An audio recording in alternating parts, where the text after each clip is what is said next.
Hey, I'm going to show you my ID and then scan my room.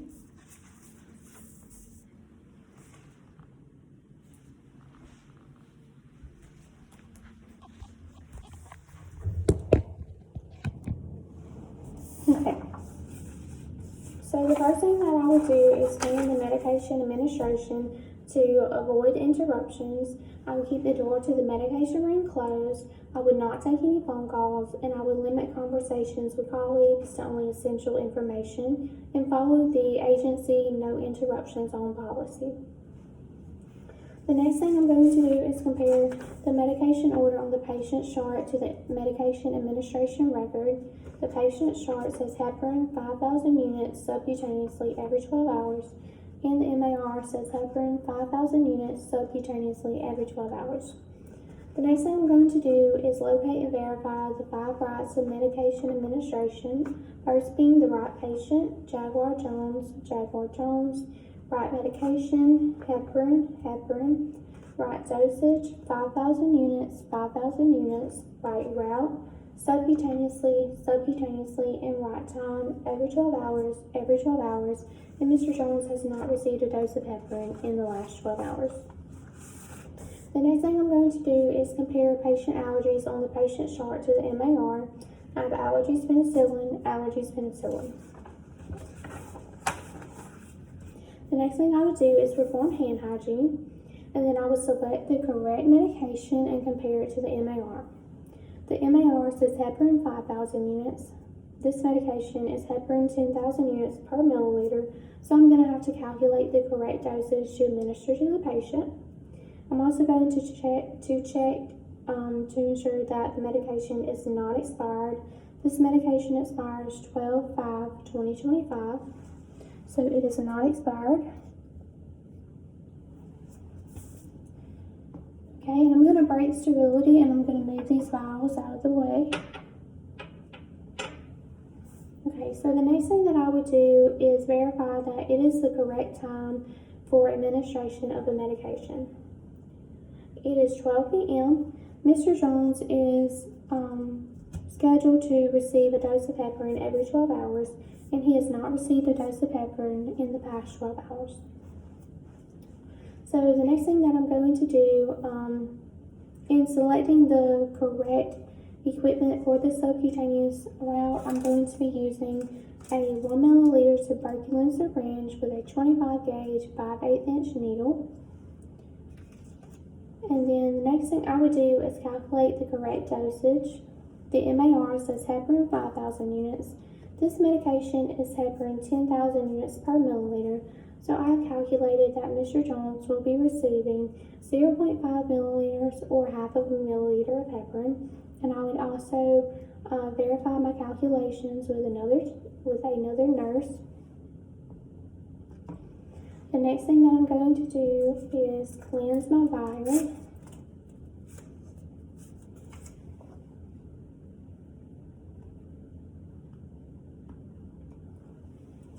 And then I would open my syringe.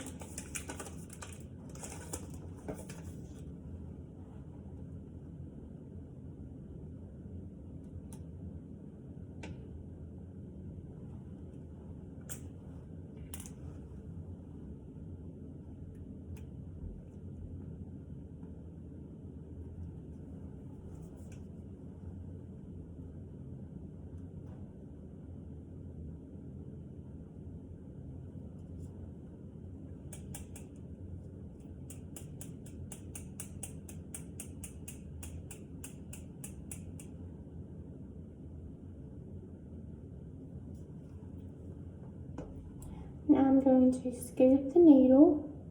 Well, I'm going to break sterility and move this over. Now I'm going to scoop the needle. And then I will compare the medication to the MAR. The MAR says heparin 5,000 units. I have a heparin, which would be 0.5 milliliters, and I have 0.5 milliliters. The next thing I'm going to do is compare the prepared I need to show you this, I'm sorry. I'm going to compare the prepared medication to the MAR. This will be my second check for accuracy. This medication is for Jaguar Jones. It is heparin 5,000 units or 0.5 milliliters subcutaneously every 12 hours. Then I have also prepared a piece of or a label to go on my syringe that has the patient's name, the medication, the dosage, and the amount that I will be administering. And then I would proceed to the patient's room with the medication and the MAR. So I'm going to break sterility and I'm going to move this out of the way. So the next thing I would do is perform hand hygiene, and then I would verify patient identification using the MAR and the patient's armband. I have Jaguar Jones, date of birth 8/25/63, 8/25/63, medical record number 417-417-6352, 6352. And then I would speak to Mr. Jones and I would say, Mr. Jones, I see you have a penicillin allergy. What kind of reaction do you have? Okay, well this is not penicillin, so you should be okay. And for certain medications, I would perform pre-administration assessments such as blood pressure or pulse. The next thing that I would do is I would compare the prepared medication once again to the MAR, and this will be my third check for accuracy. This medication is for Jaguar Jones. It is heparin 5,000 units or 0.5 milliliters to be administered subcutaneously every 12 hours. So the next thing that I would do is I would explain the procedure to Mr. Jones. I would say, Mr. Jones, I'm going to feel of your abdomen to see where I'm going to administer the medication, and then I'm going to give it to you. I'm going to tell you before I give it to you, and it's just going to be a little stick. So the next thing that I would do is I would raise the bed to a working height, and I would lower the side rail. Now I'm going to put on my gloves.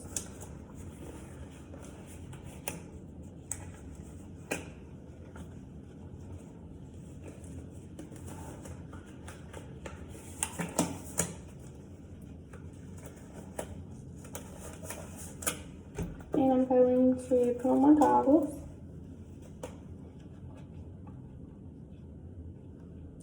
Okay. So the next thing that I would do is I would expose the injection site, and I would locate it using appropriate landmarks and exposing the injection site only. This medication would be administered in the abdomen 1 or 2 inches to the left or the right of the umbilicus. And I would assess the skin for any bruising before I give the medication. So the next thing I'm going to do is cleanse the area.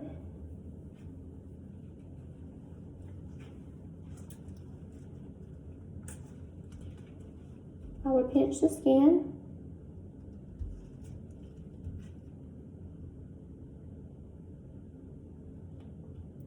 And I would hold the pinch.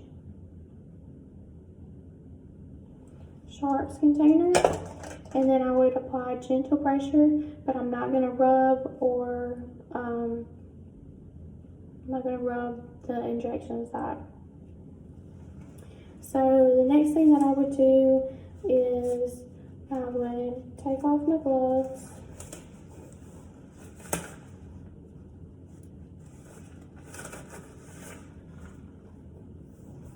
And then I would take off my goggles and perform hand hygiene.